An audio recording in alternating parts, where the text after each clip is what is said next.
Cooking time! And guys, binuksan ko na yung karan. And lulutuin natin is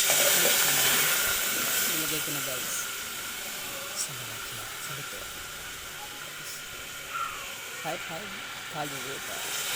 And lalagyan ko guys ng water para maluto agad yung egg. Kasi kung hindi mo lalagyan ng water, tutuyo agad. Hindi maluluto yung egg. Ayan guys, nakikita nyo guys, maya lang lalagyan na natin ng egg. Yan, wow, perfect.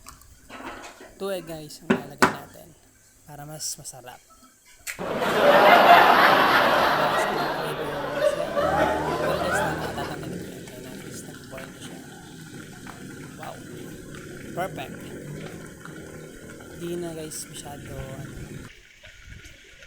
guys, talagyan, wow, sarap, rice. Yan guys, boil na ulit. Syempre pa-plating na. Wow, perfect.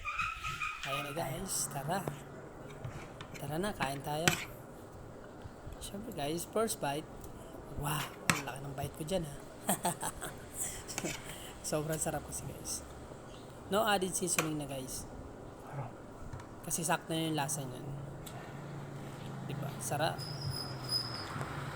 Enjoy. Hindi tayo. Lunchtime ko yan guys. Diba? Perfect.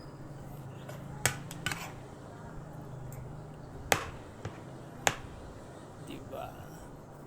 Ang sarap ng kain ko dyan. Kaya, saan pa kayo? Tara na. Kain na. Sa 5-5 tuna with egg. Sulit ang lunchtime ko. Siyempre guys, ayan na, ubos.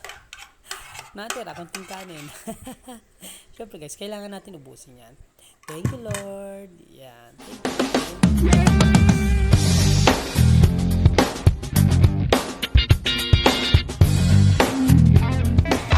Just hit the bell button to subscribe.